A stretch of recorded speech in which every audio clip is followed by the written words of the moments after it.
Hey everyone, welcome back to my channel. This is Tamara here with another Book Chat Live. Thanks for watching. Today I am chatting with Chudney Thomas, the author of Paranormal Romance titled Full Circle.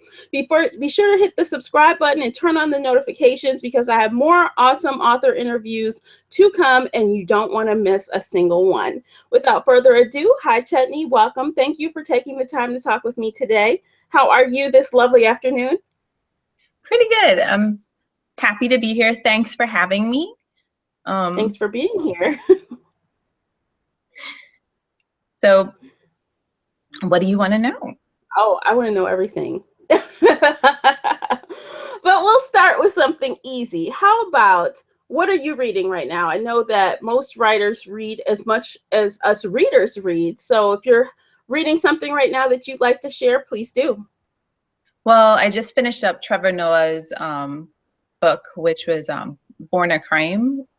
And so I grew up, let me date myself here. I grew up in the time of Nelson Mandela being freed and post-apartheid, really. And so I hadn't, you know about it, but you don't really know about it until you really delve into it. And Hmm. his book was pretty much an eye-opener. Funny, sad, poignant, but an eye-opener. Wow. Oh, okay. That's fun. Probably not very lighthearted reading, but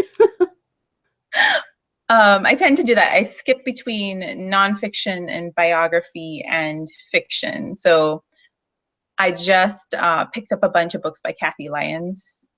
They're her paranormal series. okay. And then I'm trying to think what else I've got on my plate. I think I just went back to Jane Ann Krantz. Okay. I like Copper her. Beech. She's fun. Yes, I've been reading her for a really long time and I hadn't read anything. So I went back and I binge bought my I think about 4 or 5 of her latest books because I had left off at a certain spot. So Copper Beech is the next one on mine. Cool. So do you have a never ending TBR list like most of us do? Yes. Yes, yes, yes. I actually have a physical TBR pile, Mhm. more like shelving unit, and then I actually have an TBR pile as well. Yeah. That's awesome. So since we're talking about books and authors, would you say that there were any particular books or even authors that may have influenced your writing style? Most definitely. So I grew up in the Caribbean, and we had European books and American books and West Indian books. So there was, I also write literary fiction, but no one really sees that because it's definitely um, a West Indian voice. Okay. And so I don't know who my audience is for that yet. But there's a group of stories called Summer Lightning that we had to read for school. V.S. Naipaul, Shakespeare, Mark Twain we had to read pretty much all across the board. So I've read things that other people have read and not read things that other people have read. I Hmm. do love um, Jane Austen and Alice Walker and trying to remember. Like I want to just share them all with you. That's how bad I am. Oh, that's cool. Um, Well, you like the classics. The classics have influenced you. yes, most definitely. Absolutely. So, outside of those influences, do you think that you have any like favorites that you consider as a reader your all-time favorites? Oh yes. Oh yes. Patricia Briggs is one of them. Oh, I love her. Um, yeah, I like wait. I check her website all the time. I got to meet her at RT in Dallas. Oh, cool. Was she Um, really nice? so sweet. So is her husband. It was. I still have a fangirl moment about that. And then Nalini Singh, again, the sweetest person on the face of the earth and writes awesome books, and I want to be like her so bad. Um, I if I'm buying anything, those two definitely. Okay. Anna Uh-huh. Gear, because I read sci-fi too. Hmm. Um, oh, I do love. There's two books by Sarah Creasy. They're actually part of a series. I don't know if she's writing anymore. I'm waiting with bated breath. If you can hear me, Sarah Creasy, I want them. Um, Chutney says you must write more, so write more. Please. Awesome.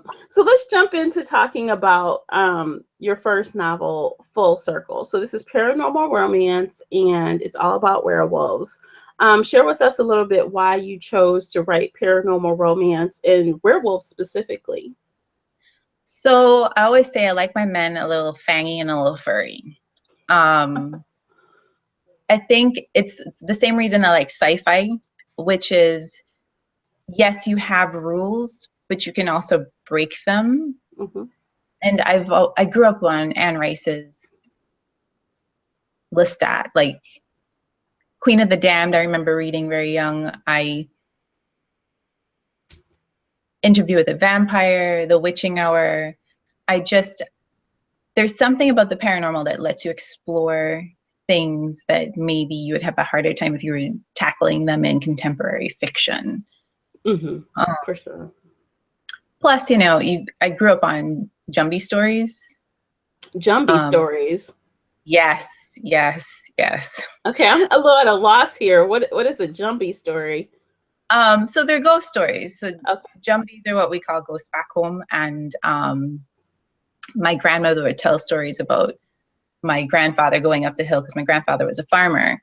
Hmm. And it would be in the dead of night, and he would be approached by something otherworldly. And they would, what was it? She would always, there was one particular story where she would just be like, um, and he threatened to show him his teeth. And she always had this smile on her face, and chills would just completely cover my body, like goosebumps. And then I couldn't sleep for the rest of the night. And they would say things like, if you hear a goat bleeding in the night, that there was a spirit passing, Oh wow. like passing by or traveling. And so I've always been kind of fascinated by the things that go bump in the night, plus Hmm. werewolves. All right. Well, okay, well, let's talk about the plot a little bit. What exactly, obviously, we don't want to spoil it, but tell us a little bit about what this book is about, like elevator speech style. Okay, so I'm going to read you the tagline. All right. In a pack of werewolves, a half human isn't exactly at the top of the food chain. So it's essentially about a young woman who has no family, but has a pack of werewolves as a family. And where she sees herself in that pack and in that hierarchy, it's about acceptance, and it's about figuring out where you belong. Hmm. And that sometimes where you think you are is not exactly where you are at all in terms of the hierarchy of your family and your clan. I write and that's the other reason I write werewolves. Sorry, I have to backtrack. Um, I have a massive family, and so I like big families. I like the mess and the chaos of being in that family, and she finds her place in it. Okay. And her place she's an alpha, or herself, is she an alpha? She is um she's the alpha's mate, and she Hmm. comes into her own power um during this time. I can't really reveal too much Yeah. without revealing what happens in the second book. Okay. Okay. So are they like together when we start this journey, or is she kind of like, kind of falling for him when we start? She loves him, Hmm. um, but she has decided, since she is a half human, that that's not going to work. And he has had enough. It's time to get his mate and get his life in order. And so when you meet them, he is going after her full throttle. Oh, okay. So there's really no room for insta lust here because they already know each other, right? They already know each Yeah. other. They both want each other. Okay. One's just running away. Ah, okay. Those are fun to read because we get to see how alpha the guy really is, or how cute, real, sweet he can be and Yeah. still be alpha. And that's the thing, right? So there's a very thin line between alpha and not really alpha. I'll not use the naughty word on that one, but Yeah. um, just because you are alpha doesn't mean that you can't be sweet and kind and nurturing. It's Hmm. just a different type. Yeah, exactly. So since this is romance, I always like to ask, like on a scale of 1 to 10, like one being Christian fiction, I always use that example, and 10 being like erotica or close to it. Where do you think Full Circle falls? Maybe 7. 7. Because I like to take you up to a certain point, and then after that, you can figure it mostly out. Ah, okay. So this is adult though, right? It's adult writing. This is adult writing. Hmm. This is definitely adult writing. I wrote this in mind for people my age, 18 to how old. Yeah. Um, I don't. I get uncomfortable writing YA. Hmm. I have a 17-year-old. It's weird for me. Hmm. So how old are Rhea and Drake, if you don't mind me asking? Curious. Yes, in her early 20s, and Mhm. Drake is pushing 30. Okay, nice. So along with romance is usually there's usually a triangle. So there's usually another love interest. Does Rhea have another love interest, or are we kind of just really straightforward here? We're really straightforward here, and and you'll see it in the book when I was writing it. There was room to have um, another love interest, Hmm. but he needed a completely different woman. Hmm. Yeah. Like he thinks he wants Rhea. He's not getting that. Oh, okay. All right, so let's talk a little bit more about like where this all takes place. Does it take place? Is it set in a real place or a made up place? I know with urban fantasy, there's a lot of world building going on, so I'm curious to see how you melded that together. It's set in Orlando. I'm not very specific on in Orlando because things change and move around. Hmm. But I set it in Orlando because I know Orlando really well. I understand times of how to get to places really well. So it's always funny when people are like, did it really take 20 minutes to get to that place? And I'm like, yes, if you jump on this highway and you go here, you'll be fine. And I wanted to do something that I was comfortable with Hmm. first.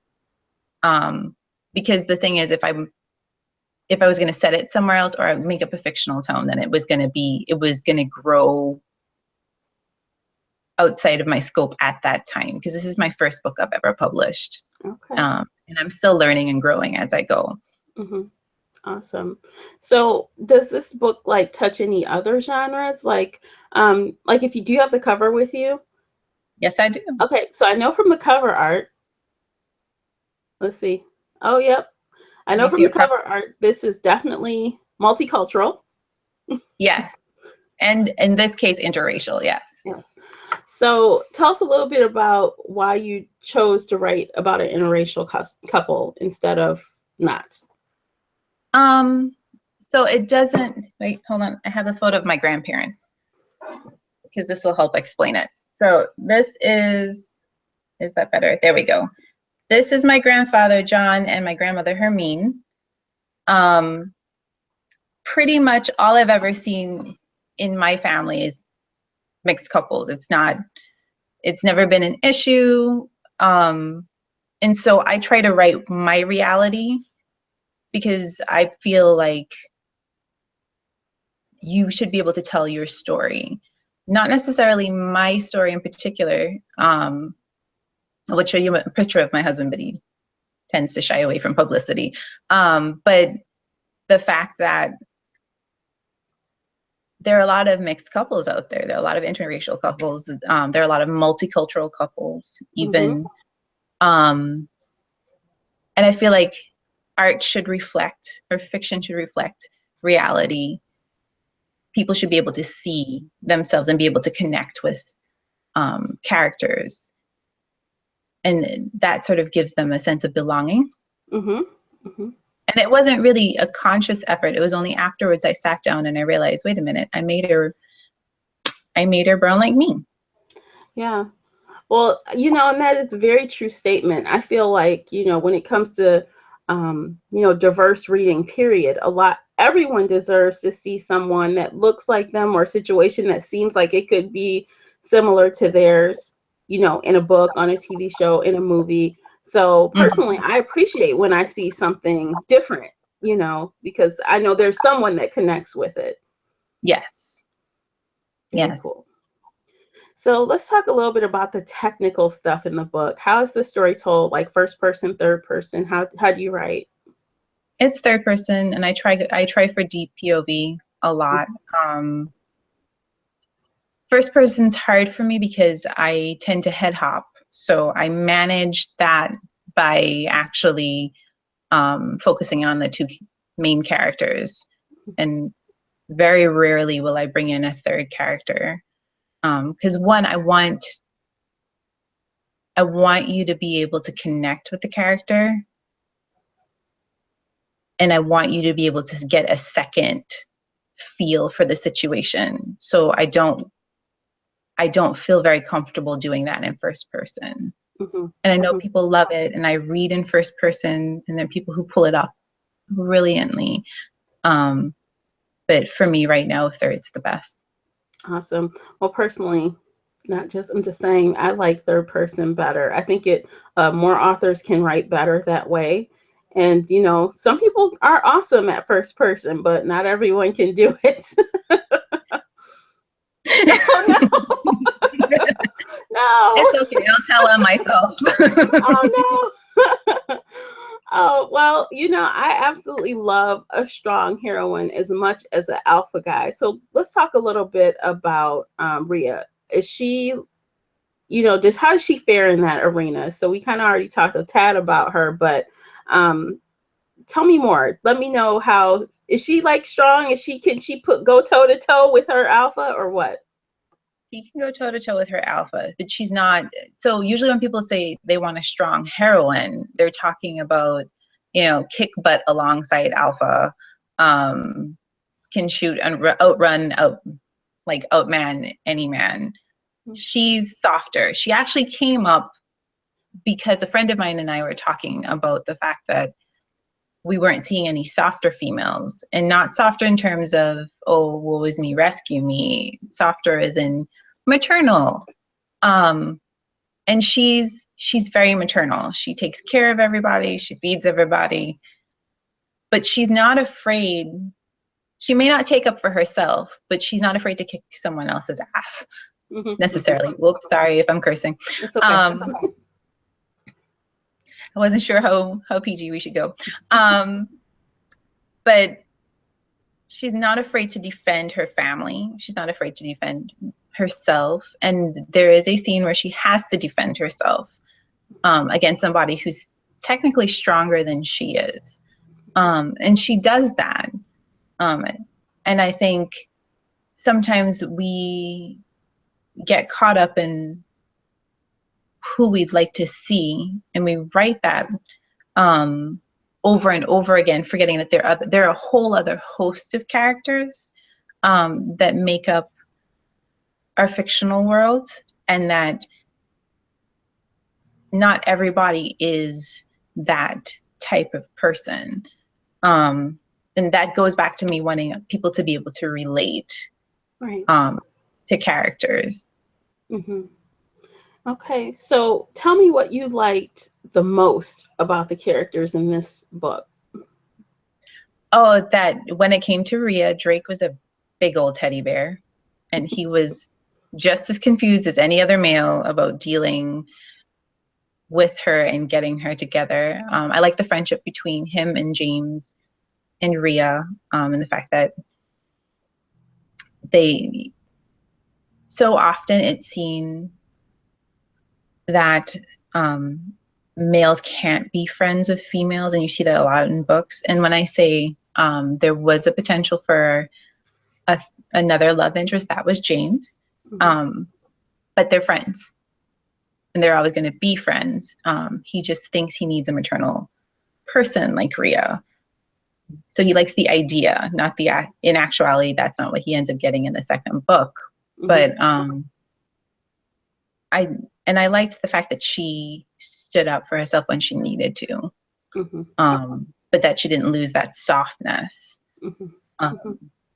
That was integral to her character. Okay. So, did you have any challenges when it came to writing this book, whether it was research or psychological, or just any hardships that you had in bringing this story to life? Monetarily, so this book had been shopped around a little bit, and I got a rejection letter that was like a paragraph long, and then I got another rejection letter that was longer because I kept going back and trying to fix things. Mm-hmm. And eventually I was like, all right, I'm going to put some money into this. I'm going to find an editor and I'm going to learn how to fix all of this. Mm-hmm. And I did. And that was the longest year of my life, because then you're really looking work. You're learning how to evaluate your writing.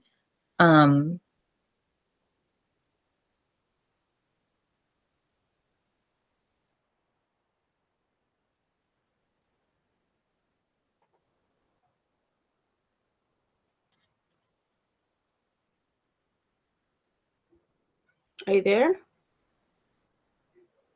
Hang tight, guys. Looks like we have a little bit of a slow up on the speeds. Just hang tight.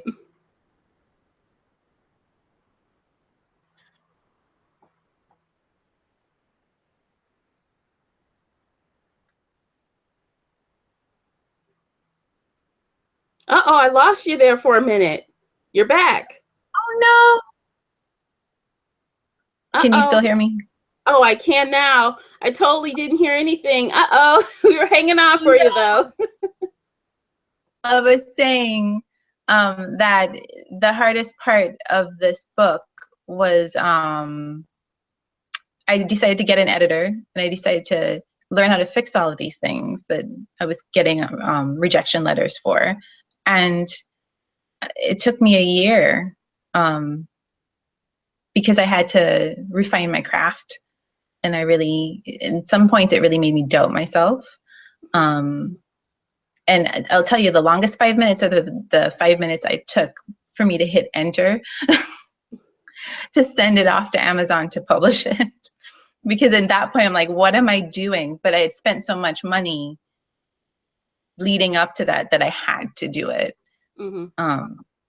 And I'm still learning and I'm still growing. But I hit send. Yay. Well, congratulations on getting that done. I mean, obviously, it was a big feat for you to get to the finish line, but congratulations. The reviews are really good and people are enjoying it. So, congratulations. Thank you. Yep.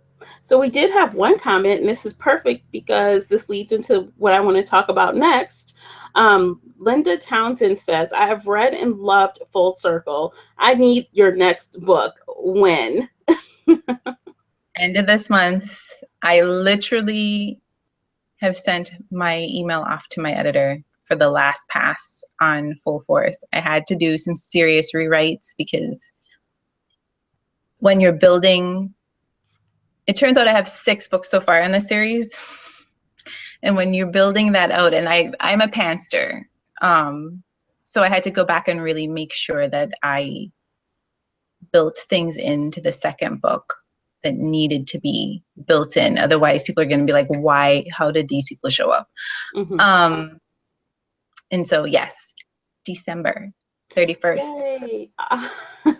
You guys, as soon as a link comes up, I'll be sure to share it with everyone. So as soon as it's available, I'll share it here so you can have access to it. So let's talk a little bit about what else you're working on. Are you working on anything else outside of this series? I have a few projects going. I have some poetry out that is out for submission. We'll see if that gets picked up. I have a literary story that I'm finishing up that I am hoping to get picked up at some point. Um, I am also working on the third book in this series because of the way it worked out. I had to write the first part of that book in order to be able to fix the second book. So I have about 15,000 words on that book ready to go. Mhm. I'm hoping to release that one in June next year. Awesome. And so that's it for now. I'm trying to do essentialism, which is one book a year at least, and get everything done. Very cool. All right, very cool. I love a series. I'm like a series fanatic. It's like crazy. So when you say 6 books, I'm like, oh yes, that sounds like about right. But 6 could always grow to 10 and 10 could always grow to 15. You know how that goes. Well, and so I'm building in a lot of it. There's a lot of world building that goes in. And so I'm trying to pull in slowly with all the other books, all the other races and species. And I have a Diablesse that shows up in the second book. Oh, that's So, interesting. Okay. yes, I'm pulling from every bit of mythology I can. I like it. So let me ask you, there are usually writers in the audience that watch these interviews sometimes, and I would like to know if you have any advice for them, those that are looking to get published or looking to finish a book for that matter. If you are looking to start writing, definitely attend some workshops, find your tribe, find a writers group, an online group somewhere where people are like-minded. If you're currently trying to write a book and you're in the middle and you feel like you're going nowhere, stick with it. Perseverance is the biggest thing I found in this industry. I I too get stuck. I and you are not alone. And going back to finding your tribe, find your people, find the people who will encourage you. And if you get stuck, it's okay to say I'm stuck. Um, and if you are worrying that your book, you're finished with it and you're not sure what to do with it, find critique partners. Um, RWA is wonderful. If you're not a member of RWA, that's fine, but find people who are willing to give you an honest opinion of your work, and it is an opinion.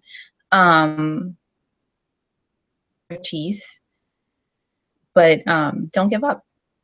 Oh, that's great Whether it's advice. whether it's your first book or your 40th book, don't give up. Yep. Okay, so let's talk a little bit about Coastal Magic. That is what brought us together here today. So, is this your first time attending Coastal Magic, or are you a regular? No, I'm a regular.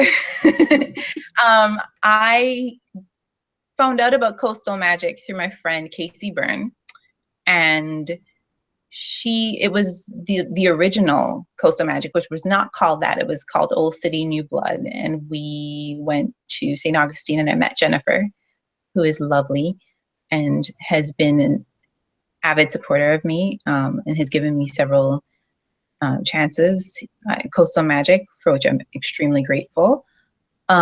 It's this, I don't even know how to explain how I feel about Coastal Magic, because it's not the biggest event. It's small, but it feels like you get to know everyone there. Bloggers and writers and readers, and you're just sort of, it almost feels like family. Oh, that's nice. Well, because I feel like you walk into the hotel Hmm. and you kind of look around a little bit, and then you realize most of these people are here for this, and they're talking books and they're happy to see each other. And it's a very, very lovely event.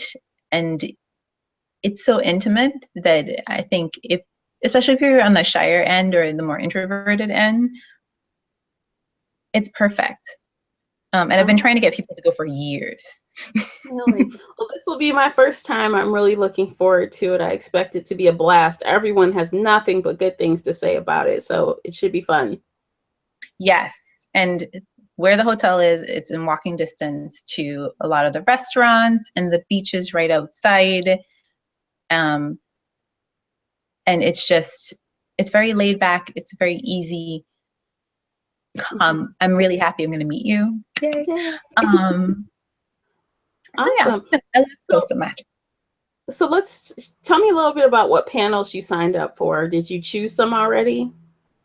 I pretty much put myself down for anything and everything. Essentially, Jennifer knows if she needs someone, I will sit on a panel. I pretty much anything paranormal I've signed up for. I will be. Have you ever done what is it called? Cinema Craptastique? No, Before? what is that? Oh, you are in for a treat. Make sure your Ooh, phone is charged or your okay. laptop. Um, so Damon Suede usually hosts it with a bunch of other authors. And they pick a bad movie. And I know it's bad in our opinion, in quotation marks. And we live tweet to it. And he actually walks you through the movie and the plot, breaks everything. And it's just tons of fun. It's a room full of Coastal Magic attendees, sometimes in their pajamas, popcorn, sodas, and their phones and the Twitter wall. Oh my gosh. So whatever bad movie this is, they're just totally getting trashed all night by Coastal Magic attendees. It's funny. It is funny, and I think that would be something I might want to do. Yes. It really is. It's a blast, and you get to know people too, because then you see people that maybe you talk to on Twitter, but you've never met them in person, and then you see them there, and we just have a blast, and people have fun, and that's one of the main things. Also, they usually do something called flash fiction with the authors, and what they will do is they'll call out to the audience to give prompts, and then the stories just take off from there, and it's usually pretty funny. I think I've seen flash fiction once before, and it got kind of out of hand, but in a good way, the best way possible. Yes, it can go there. Awesome. Okay, so before we move on to the lightning round, is there anything else you'd like to share with the audience about your series or your book or anything else? Well, right now the book I have out is called Full Circle. The next one will be Full Force.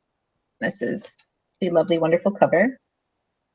Pretty. Thank you. I have a really good designer. Her name's JC DiLorenzo. And that should be out at the end of the month. And I'm hoping to do the next one in June. And I hope to see people at Coastal Magic. There will be some goodies in the goodie bags. I don't have a sample here because they weren't shipped to me. But Katie Rios and I have put together and gotten journals for the goodie bags. So Fancy. Yes. and they're very good, and I love a good journal. Oh. And then we'll also have some goodies there as well. So come see me, come say hi. Hey, you works just fine, even if you can't remember my name. It's okay. Oh, that's very generous of you. A lot of people would be like, "Hey, you, who are you talking to?" Like, you talking to me? Yes, no, okay. But if pretty much I'm on everything as at CDefTom, Twitter, Instagram, Pinterest, Tumblr, and come check me out. You can find my information at chudneythomas.com. Awesome. Okay, thanks. You ready to do this?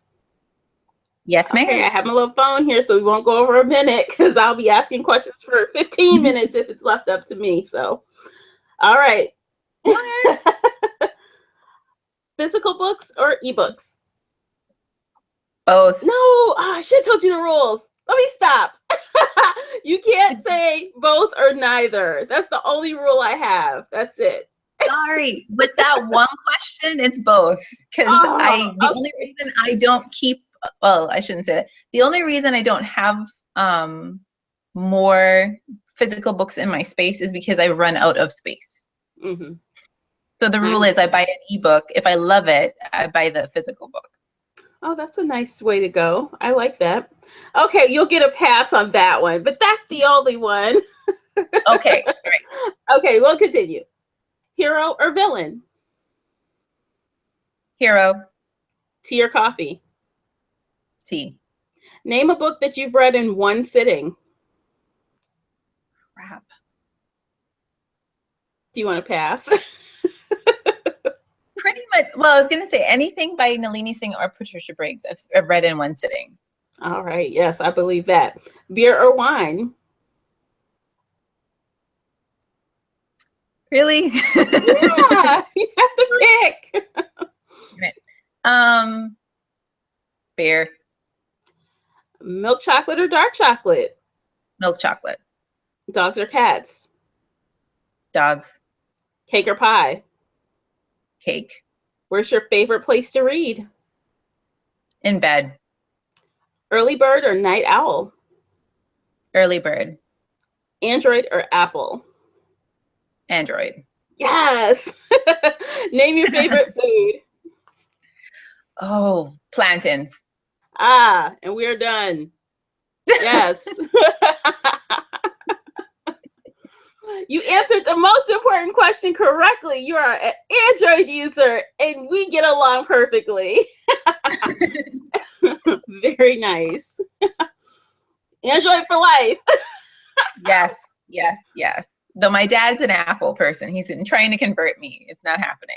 Oh, I'm in the same boat. My father and my sister, they keep trying to get me to switch, but I refuse. Plus, I have children that need to go to college. Apple's too expensive. Awesome. Well, thank you for doing that. It was really fun. And that's it for the interview. If there's nothing else that you have to share, we'll sign off. That Okay, it? that's it. Okay, everyone, thank you so much for watching. Be sure to check out Chudney all over social media. Her links are below, and you can find a link to Full Circle below in the notes as well. Click there and purchase the ebook or the paperback copy on Amazon. That's it for today, and until next time, happy reading. Bye, guys.